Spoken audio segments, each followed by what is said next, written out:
الله وملائكته يصلون على النبي يا أيها الذين آمنوا صلوا عليه وسلموا تسلیما۔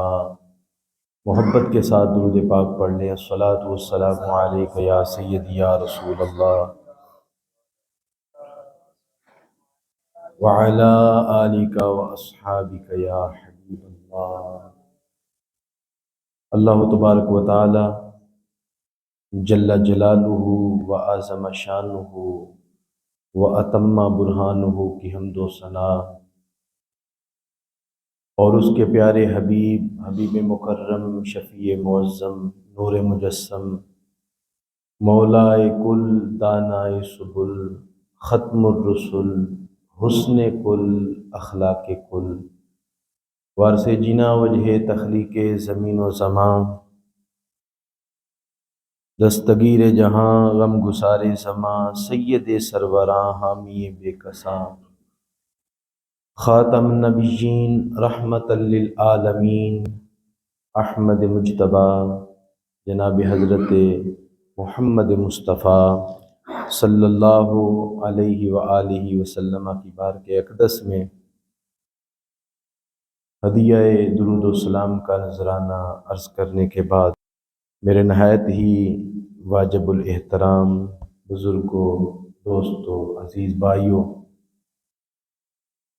آج کا یہ پل شریف کا جو پروگرام ہے محترم اعجاز صاحب کی عالیہ محترمہ اور محترم کامران صاحب کی والدہ ماجدہ مرحومہ مغفورہ کی روح کو ایصال ثواب کے لیے ہم یہاں حاضر ہیں۔ اللہ تعالیٰ کے حضور دعا ہے ہم سب کا یہاں بیٹھنا، سننا، سنانا اپنی بارگاہ عالیہ میں شرف قبولیت عطا فرمائے۔ محترم حاضرین، وقت مختصر ہے، میں اس موقع پر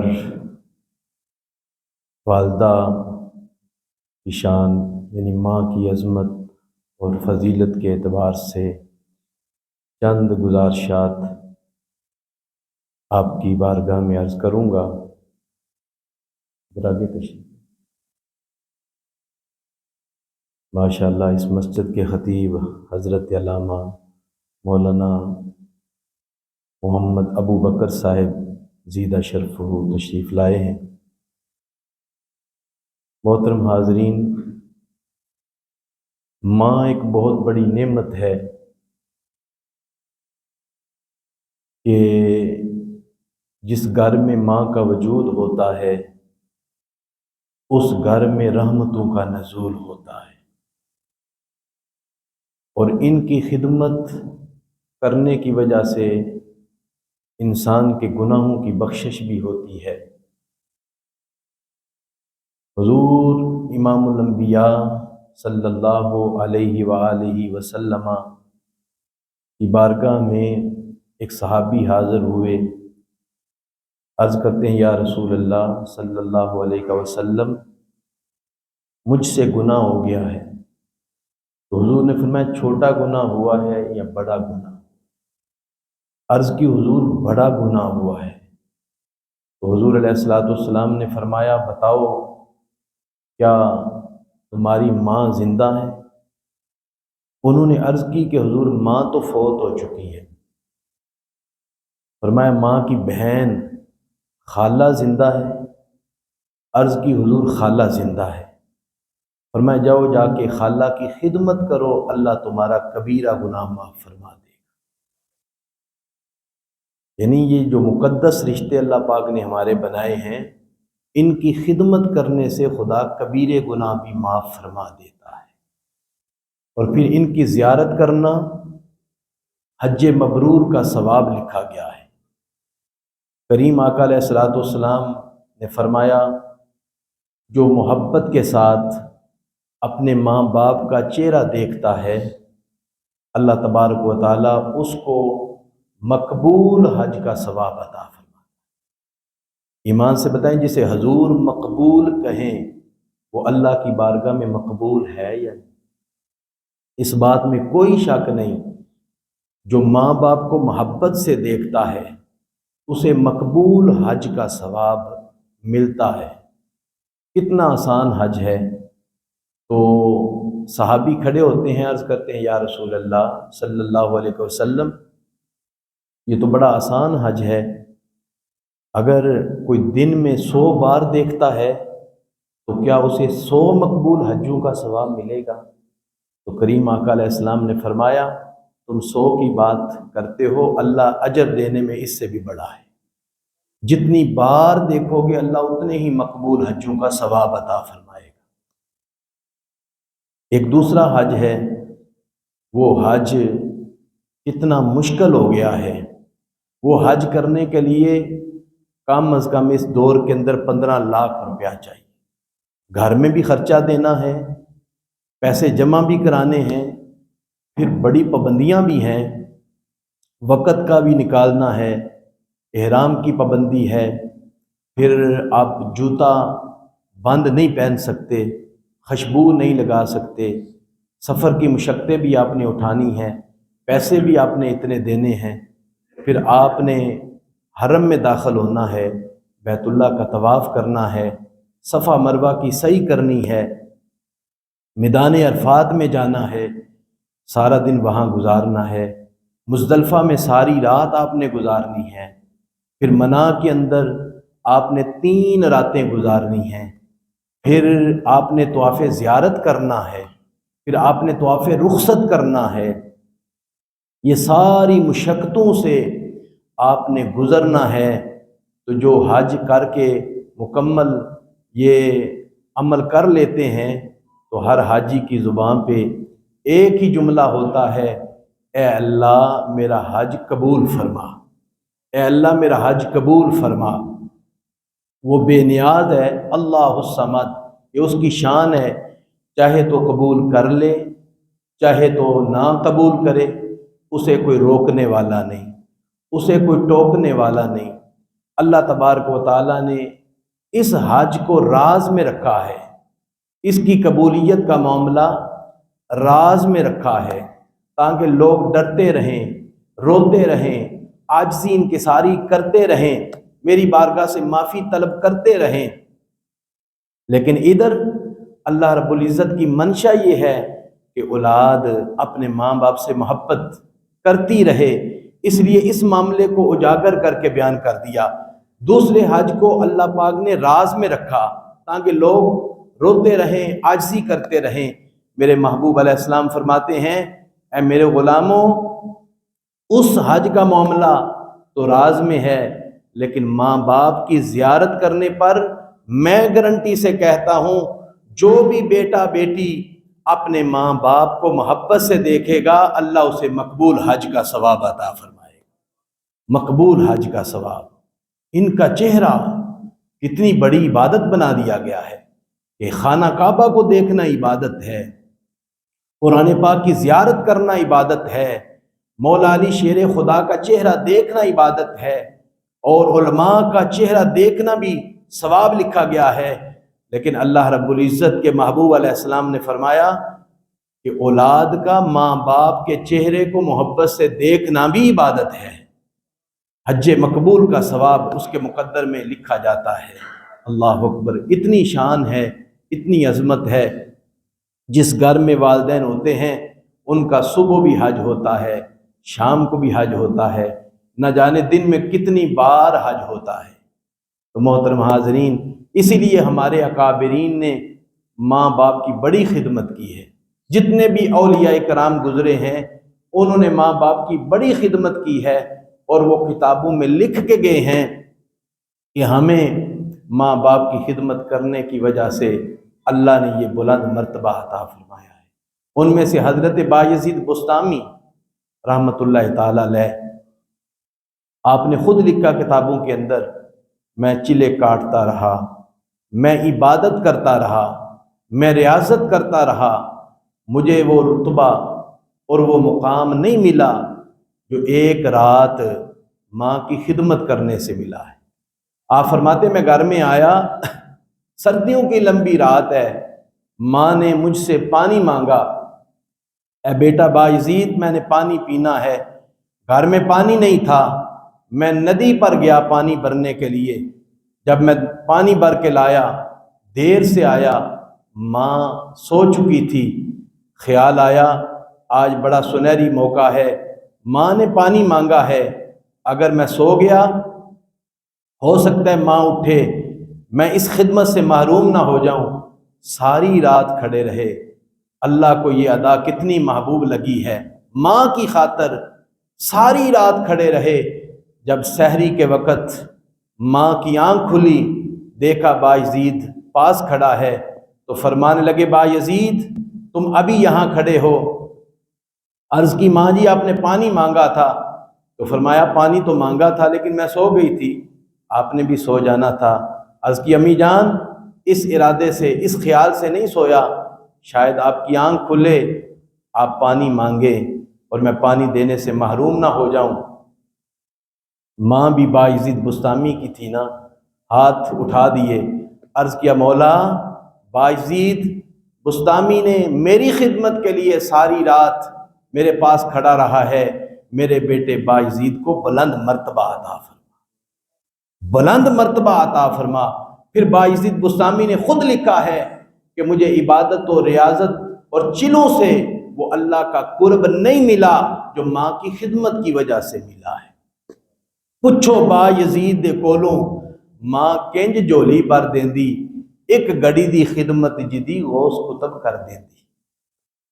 حضرت امام بخاری رحمت اللہ تعالی علیہ جنہوں نے بخاری شریف لکھی ہے، بڑی عظمت ہے بخاری شریف کی، جنہوں نے بخاری شریف لکھی ہے، چھوٹی عمر ہے، آنکھوں کا نور ختم ہو گیا۔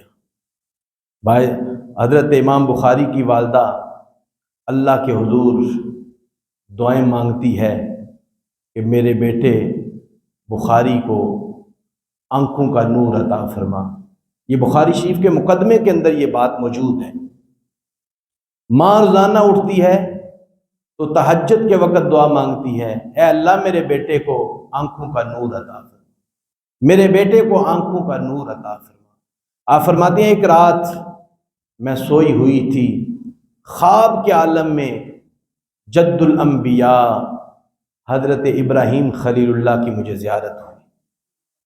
اور جانتے ہو ابراہیم خلیل اللہ کون ہے؟ 7 نبی چھوڑ کے سب نبیوں کے باپ ہیں، صرف 7 نبی چھوڑ کے سب نبیوں کے یہ باپ ہیں۔ اور آپ کو اللہ پاک نے 2 بیٹے عطا فرمائے، ایک کا نام ہے سیدنا اسماعیل علیہ السلام، ایک کا نام ہے حضرت اسحاق علیہ السلام۔ تو حضرت اسحاق علیہ السلام کی اولاد سے 40,000 نبی دنیا میں تشریف لائے۔ کتنے نبی آئے ہیں؟ 40,000 نبی دنیا میں تشریف لائے ہیں۔ اور اسماعیل علیہ السلام جو بڑا بیٹا ہے، جو بڑا شہزادہ ہے، ان کی اولاد میں سے صرف ایک ہی نبی آئے ہیں، وہ آمنہ کے لال آئے ہیں۔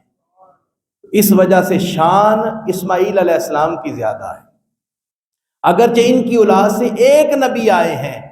اسحاق علیہ السلام کی اولاد سے 40,000 نبی آئے ہیں، شان پھر بھی اسماعیل علیہ السلام کی زیادہ ہے۔ ادھر تو 40,000 نبی ہیں، ہم کہتے ہیں 40,000 نہیں، سارے نبی ایک طرف، امام الانبیاء کا رتبہ پھر بھی زیادہ ہے۔ یوں تو سارے نبی محترم ہیں، مگر سرور انبیاء تیری کیا بات ہے، بولے نا سرور انبیاء تیری کیا بات ہے۔ اور اعلیٰ حضرت نے اسی حدیث کے مفہوم کو یوں بیان فرمایا ہے، سب سے اولا و اعلیٰ ہمارا نبی، سب سے بالا و اعلیٰ۔ آپ فرماتے ہیں ملک کونین میں انبیاء تاجدار، ملک کونین میں سارے نبی شان والے ہیں، ملک کونین میں انبیاء تاجدار، اور تاجداروں کا آقا ہمارا نبی، تاجداروں کا آقا، اور خلق سے اولیاء، اولیاء سے رسول، اور رسولوں سے اعلیٰ، بولیے نا، رسولوں سے اعلیٰ، ماشاءاللہ سب کے حضور نبی ہیں تو بولے اور رسولوں سے اعلیٰ، حضور سب سے افضل ہیں، حضور سارے نبیوں سے زیادہ شان والے ہیں۔ تو ابراہیم خلیل اللہ علیہ السلام کی اولاد سے انبیاء بہت زیادہ دنیا میں تشریف لائے ہیں۔ امام بخاری کی والدہ کو جد الانبیاء حضرت ابراہیم خلیل اللہ علیہ السلام کی زیارت ہوئی تو خواب میں فرماتے ہیں، اے خاتون تیری دعا قبول ہو گئی ہے، تیری دعا قبول ہو گئی ہے، رب تعالیٰ نے تیرے بیٹے کو آنکھوں کا نور عطا کر دیا ہے۔ آپ فرماتے ہیں میری آنکھ کھلی، تہجد کی نماز پڑھی، میرے بیٹے کی عمر تقریباً 4 سال کے قریب تھی، جنہوں نے بڑے ہو کے بخاری شریف جیسی کتاب لکھنا تھی حدیث پاک کی۔ میں نے اپنے بیٹے کو جگایا، دل میں یہ بہت زیادہ تانگ تھی کہ ابراہیم خلیل اللہ بشارت دے کے گئے ہیں کہ تیرے بیٹے کا آنکھوں کا نور واپس آ گیا ہے، دیکھو تو صحیح آنکھوں کا نور آیا ہے کہ نہیں۔ فرماتے ہیں میں نے صبح کے وقت جگایا، میرا بیٹا رات کو سویا تھا، آنکھوں میں نور نہیں تھا۔ جو خواب میں نبی آ کے بشارت دے تو بشارت سچی ہوتی ہے۔ صبح میرا بیٹا اٹھا تو آنکھوں میں نور آ چکا تھا، آنکھوں میں نور آ چکا تھا۔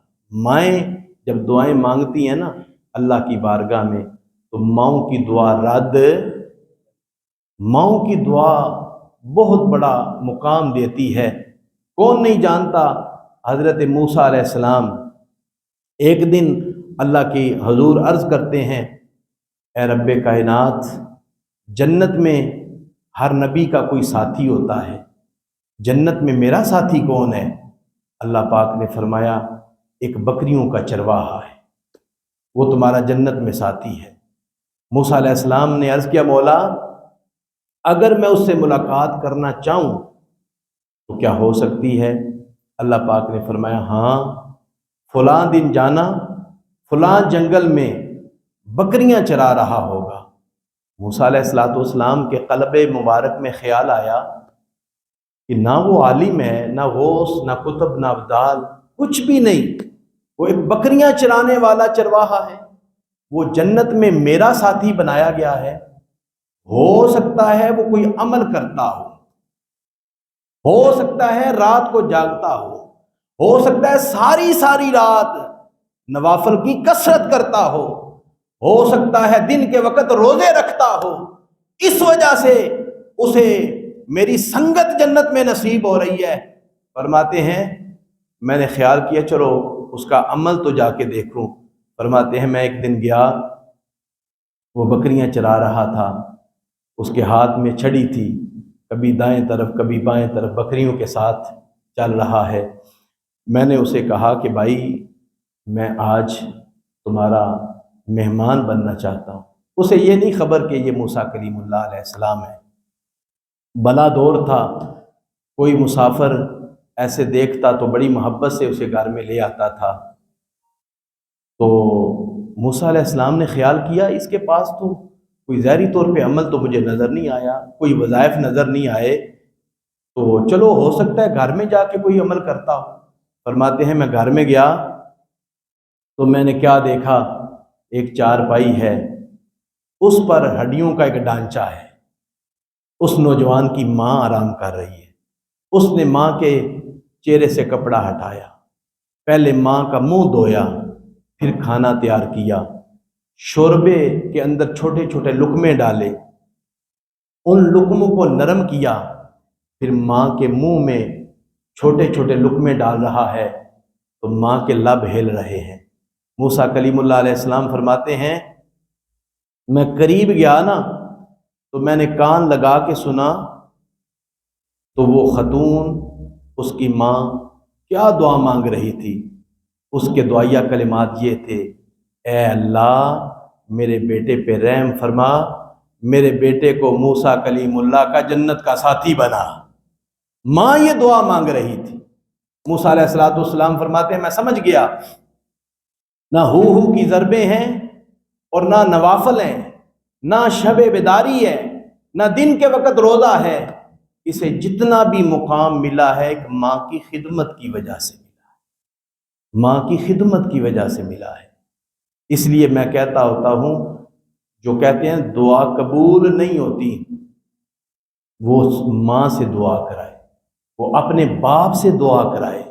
باپ کی دعا حدیث میں آتا ہے نبی کی دعا کا درجہ رکھتی ہے۔ اللہ اکبر! باپ کی دعا نبی کی دعا کا درجہ رکھتی ہے، تو نبی کی دعا تو ہمیشہ قبول ہے۔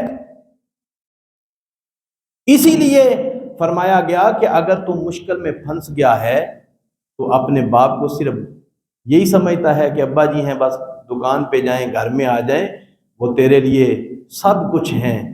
اگر تیرے حق میں دعا کریں گے تو اللہ تبارک و تعالیٰ تیری مشکلیں آسان فرما دے گا۔ ماں باپ سے دعائیں کرایا کریں، ماں باپ سے دعائیں لیا کریں۔ بہت کم نوجوان ہیں جنہوں نے ماں کی خدمت کر کے کہا او ماں جی میرے لیے دعا کریں۔ باپ سے دعا بہت کم نوجوان کراتے ہیں، اور یقین فرمائیں کہ میرا اپنا ایمان ہے کہ میرے والدین تو فوت ہو گئے ہیں، مجھے جب بھی زندگی میں مشکل بنی ہے، میں نے ابا جی حضور کے پاس حاضر ہو کے میں نے ابا جی سے بولا ہے کہ میرے لیے دعا فرمائیں، ماں جی سے بولا ہے میرے لیے دعا فرمائیں، تو میری مشکلیں حل ہو جاتی تھیں۔ یہ میں اپنے تجربے کی بات کر رہا ہوں۔ اس لیے جن کے والدین زندہ ہیں وہ ان کی خدمت بھی کریں۔ دعا لینے کے لیے دل کا راضی ہونا ضروری ہے۔ ایسا نہیں ہے کہ کوئی بندہ اپنے ماں کا دل دکھائے، باپ کا دل دکھائے، پھر کہے ابا جی دعا تو کرو نا، اماں جی دعا تو کرو نا۔ دعا تب بھی قبول ہوتی ہے جب بندے کا دل خوش ہو، جب دل راضی ہو۔ پہلے تو ماں باپ کا دل راضی کریں، ماں باپ کا دل خوش کریں، پھر کہیں ماں جی ابا جان میرے حق میں دعا فرمائیں، پھر مجھے آ کے بتانا کہ دعا قبول ہوئی ہے کہ نہیں۔ یقیناً قبول ہوگی۔ اور ماں کی خدمت انسان کو کہاں تک پہنچاتی ہے؟ ماں کی خدمت کرنا یہ چھوٹا سا عمل نہیں ہے۔ اگر صرف چھوٹا سا عمل ہوتا تو اویسے کرنی درجہ صحابیت نہ چھوڑتے۔ انہوں نے درجہ صحابیت نہیں پایا۔ کیوں نہیں پایا؟ حضور کا زمانہ بھی پایا ہے، حضور کا دور بھی پایا ہے، صرف حضور کی زیارت نہیں کر سکے۔ کیوں؟ ان کے گھر میں جو ان کی ماں تھی وہ نبینا تھی، وہ ان کی خدمت کرتے رہتے تھے، ان کی خدمت میں لگے رہتے تھے اور حضور سے محبت کرتے تھے، ادھر ماں کی خدمت کرتے تھے۔ ایک دن حضور علیہ الصلوۃ والسلام نے صحابہ کے مجمع میں فرمایا میرے غلاموں، ایک قرن کے اندر اویس نامی شخص رہتا ہے، اللہ کو وحدہ لا شریک مانتا ہے، میری رسالت پہ ایمان رکھتا ہے، اور میرے بعد تم ان سے ملاقات کرنا۔ حضرت فاروق اعظم کو بلا کے فرمایا، حضرت علی شیر خدا کو بلا کے فرمایا میرے بعد انہیں ان سے ملاقات کرنا، انہیں میرا جبہ بھی عطا کرنا، اور انہیں میرا سلام بھی دینا، اور انہیں کہنا میری امت کے لیے دعا کریں۔ حضور کو امت کی کتنی فکر ہے کہ امت کی دعائیں، امت کو دعا دینے کے لیے، امت کی بخشش کی دعا ویسے کرنی کو سے بھی کہہ رہے ہیں کہ وہ میری امت کے لیے دعا کریں۔ اس پر صحابہ کرام نے تعجب کیا کہ ویسے کرنی کا اتنا مقام ہے کہ حضور انہیں سلام دے رہے ہیں، حضور انہیں جبہ عطا کر رہے ہیں، اور حضور فرما رہے ہیں میری امت کے لیے دعا ویسے کرنی سے کرانا۔ جب صحابہ کرام نے تعجب کیا تو امام الانبیاء نے آگے سے پتہ کیا فرمایا؟ او میرے غلاموں، اویس اللہ کی بارگاہ میں اتنا مقام رکھتا ہے کہ اویس کی شفاعت سے اللہ تبارک و تعالی اتنے لوگوں کو، میری امت کے اتنے لوگوں کو بخش دے گا جتنے بنی کلیب کے چوپائے ہیں اور جتنے ان پہ بال ہیں۔ پیار سے کہنا سبحان اللہ۔ اتنے لوگوں کو بخش دے گا۔ پھر فاروق اعظم اور حضرت علی کو حضور نے ساری نشانیاں بیان فرمائیں، فرمایا ان کے ہاتھ پہ نورانی نشان ہے، برس کی بیماری کی وجہ سے نہیں، نورانی نشان ہے، یہ ان کے ہاتھ، ان کی علامت ہے۔ نام اویس ہے، کرن کے اندر رہتے ہیں۔ حضرت علی شیر خدا، فاروق اعظم، دونوں اصحاب گئے۔ کتنا پیار ہے آپس میں، فاروق اعظم کو حضرت علی کو سفر اکٹھا کر رہے ہیں۔ کون کہتا ہے کہ ہم تم میں جدائی ہوگی؟ یہ خبر کسی دشمن نے پھیلائی ہوگی کہ صحابہ کو آپس میں پیار ہے۔ صحابہ کو اتنا پیار ہے آپس میں کہ دونوں اصحاب کٹھے جا رہے ہیں، کٹھے چلتے چلتے کرن میں پہنچے۔ پوچھا ادھر کوئی اویس نامی شخص، لوگوں نے کہا بچے مذاق کرتے ہیں، بڑے نفرت کرتے ہیں، وہ تو دیوانہ ہے۔ ان کو کیا پتا کن کا دیوانہ ہے، وہ تو امام الانبیاء کا دیوانہ ہے۔ چلتے چلتے جنگل میں پہنچے، کیا دیکھا؟ اویس کرنی مصلی بچھا کے نماز پڑھ رہے ہیں، اونٹ چر رہے ہیں۔ دونوں اصحاب کھڑے ہو گئے، یوں ہی سلام پھیرا۔ فاروق اعظم فرمانے لگے بتاؤ تم کون ہو؟ کہا میں قوم کا مزدور ہوں۔ کہا نام کیا ہے؟ کہا کہ میرا نام عبداللہ ہے۔ فرمانے لگے ساری دنیا ہی عبداللہ ہے، سارے اللہ کے بندے ہیں، عبداللہ کا معنی ہے اللہ کا بندہ۔ بھائی وہ نام بتاؤ جو تمہاری ماں نے رکھا ہے۔ اب ایسے کرنی فرمانے لگے تمہیں اس نام سے غرض کیا ہے؟ اس پر حضرت علی شیر خدا فرمانے لگے جانتے ہو سامنے کون کھڑے ہیں؟ یہ فاروق اعظم کھڑے ہیں اور میں علی ابن ابی طالب ہوں۔ اس پر اب ایسے کرنی سیدھے کھڑے ہو گئے کہ اصحاب رسول آ گئے ہیں، ادب کے ساتھ کھڑے ہو گئے، ہاتھ باندھے، نظروں کو جھکا کے عرض کرتے ہیں حضور آپ کا کس طرح آنا ہوا؟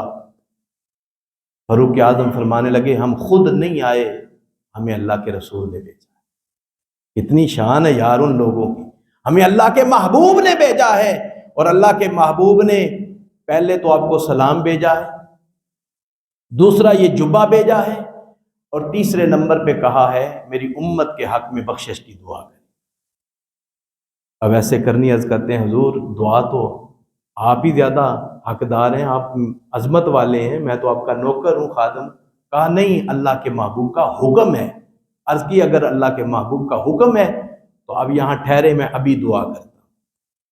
تنہائی میں گئے، جبہ سامنے رکھا، اللہ کے حضور عرض کیا مولا تیرے محبوب نے سلام بھی بھیجا ہے، تیرے محبوب نے پیغام بھی بھیجا ہے، تیرے محبوب نے جبہ بھی بھیجا ہے، تیری بارگاہ میں اس جبے کا واسطہ دے کے عرض کرتا ہوں اپنے محبوب کی امت کی بخشش فرما۔ اللہ اکبر۔ اللہ والے ایسی آوازوں کو سنتے ہیں، غیب سے صدا آتی ہے ہم نے ایک حصہ بخش دیا، پھر دعا مانگتے ہیں صدا آئی ہم نے 2 حصے بخش دیے، پھر صدا آئی ہم نے 3 حصے بخش دیے۔ دونوں اصحاب رسول کافی دیر ہونے کی بنا پر خود چل کے ان کے پاس تشریف لے گئے۔ اب ایسے کرنی نے سجدے سے سر اٹھا لیا، عرض کرتے ہیں حضور تھوڑی دیر آپ نہ آتے تو میں سر سجدے میں رکھ کے اپنے محبوب کی امت کی بخشش کی دعائیں ابھی مانگتا ہی رہتا، جب تک امت کا بیڑا پار نہ ہو جاتا میں سر سجدے سے نہ اٹھاتا۔ اتنی شان کے مالک ہیں، اتنی عظمت ہے ان کی۔ محترم حاضرین، ان کو یہ رتبہ اور یہ شان کس وجہ سے؟ ایک ان کا عمل تھا کہ وہ ماں کے تابع دار تھے، ماں کی خدمت گزار تھے۔ اور ایک صحابی ہیں جن کا نام حارث بن نعمان ہے۔ کیا میں نے بولا ہے؟ حارث بن نعمان ہے۔ حضور معراج کی رات میں گئے نا تو جنت سے قرآن پڑھنے کی آواز آ رہی، قرآن پڑھنے کی۔ تو حضور علیہ الصلوۃ والسلام نے فرمایا کہ قرآن پڑھنے کی آواز تو میرے غلام حارث بن نعمان کی ہے۔ صحابہ نے عرض کی حضور وہ جنت میں قرآن پڑھ رہے تھے؟ انہیں جنت میں قرآن پڑھنے کا جو عمل یہ سعادت کے طور پہ نصیب ہوا ہے، کس وجہ سے؟ حضور نے فرمایا حارث بن نعمان ماں کا تابع دار تھا، ماں کا تابع دار تھا۔ یہ ساری روایتیں ہمیں یہ پیغام دے رہی ہیں، یہ سبق دے رہی ہیں کہ جن کی مائیں زندہ ہیں اپنی ماؤں کی قدر کر، اپنی ماؤں کی خدمت کر لیں۔ اس لیے محترم حاضرین، یہ چند ماں کی عظمت خدمت کے والے سے میں نے جو آپ کے سامنے عرض کی ہیں، اور آخر میں جس مقصد کے لیے آئے ہیں دعا ہے۔ دعا کی بڑی فضیلت ہے، کریم آقا علیہ السلام کا فرمان ہے جسے علامہ جلال الدین سیوطی نے نقل فرمایا ہے۔ آپ فرماتے ہیں امتی امت مرحومۃ تدخل قبورہا بذنوبہا وَتَخْرُجُ مِنْ قُبُورِهَا لَا ذُنُوبَ عَلَيْهَا تُمَحَّصُ بِاسْتِغْفَارِ الْمُؤْمِنِينَ لَهَا۔ حضور فرماتے ہیں میری امت امت مرحومہ ہے، اس پہ اللہ پاک نے رحم فرمایا ہے۔ یہ جتنا بھی رحم ہے نا، جتنی بھی اللہ کی شفقت ہے، جتنی بھی اللہ کی مہربانی ہے، سب حضور کا صدقہ ہے، سب حضور کا صدقہ ہے، ورنہ وقت اجازت نہیں دیتا۔ پہلے بھی اللہ کے بندے یہاں رہ کے گئے ہیں اس زمین پر، ان کے لیے قانون اور تھے، اپنے محبوب کی امت کے لیے قانون اور ہے۔ یہ ساری کرم نوازیاں حضور کے صدقے۔ حضور فرماتے ہیں اللہ تعالیٰ نے میری امت پہ رحم فرمایا ہے۔ امتی امت مرحومۃ تدخل قبورہا بذنوبہا، میری امت قبروں میں جائے گی تو گناہگار ہوگی۔ وتخرج من قبورہا لا ذنوب علیہا، قبروں سے نکلے گی تو گناہ نہیں ہوں گے، قبروں سے نکلے گی گناہ نہیں ہوں گے۔ صحابہ کرام نے عرض کی یا رسول اللہ صلی اللہ علیہ وسلم، قبروں میں جائیں گے تو گناہ گار ہوں گے، قبروں سے نکلیں گے گناہ کوئی نہیں، اس کی کیا وجہ بنی ہے؟ حضور نے فرمایا تمحص عنہا باستغفار المؤمنین لہا، ایمان والے مرنے والوں کے حق میں بخشش کی دعا کرتے رہیں گے، اللہ ان کی دعاؤں کی وجہ سے مرنے والوں کے گناہوں کو بخشتا رہے گا۔ ایک تو حضور نے دعا مانگنے والوں کو صاحب ایمان کہا ہے، جو مرنے والوں کے حق میں بخشش کی دعا کرتے ہیں ان کو حضور نے کیا کہا ہے؟ صاحب ایمان۔ وہ صاحب ایمان لوگ ہیں جو مرنے والوں کے حق میں بخشش کی دعا کریں گے تو اللہ تبارک و تعالیٰ ان کے گناہوں کو بخشتا رہے گا۔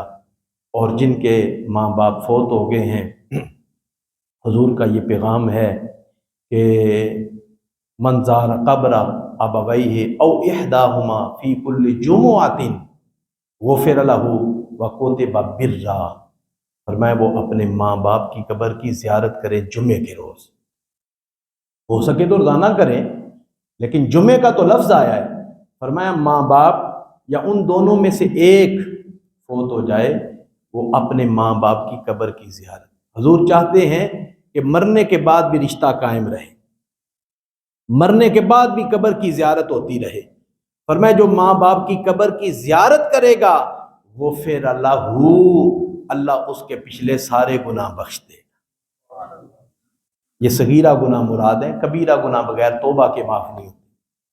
وَكُتِبَ بِرًّا، فرمایا صرف یہی اعزاز نہیں، اللہ گناہ بھی بخشے گا اور جتنے گناہ لکھے ہوئے تھے اللہ گناہ مٹا کے اتنی نیکیاں درج فرما دے گا۔ اللہ اکبر! یار ماں باپ کی قبر کی زیارت پر جتنے گناہ کیے تھے گناہ بھی مٹ گئے اور وہاں اتنی نیکیاں درج اللہ پاک نے فرما دی۔ اس قدر ماں باپ کی قبر کی زیارت کرنے کا اجر ہے۔ اس لیے یہ زندگی کا معمول بنائیں، مرنا سب نے ہے، جب تک آپ زندہ ہیں اپنے ماں باپ کی خدمت کریں، اگر فوت ہو گئے ہیں ان کی قبر کی زیارت جمعے کے روز ضرور کیا کریں۔ تمہاری اولاد اس عمل کو دیکھے گی تو جب تم دنیا سے جاؤ گے تمہاری اولاد بھی اس طرح کرے گی۔ اللہ تعالیٰ کے حضور دعا ہے جو چند میں نے آپ کے سامنے موضوعات عرض کیے ہیں، اللہ تعالیٰ مجھے اور اس پہ آپ سب حضرات کو عمل کرنے کی توفیق عطا فرمائے۔ وآخر دعوانا ان الحمد للہ رب العالمین۔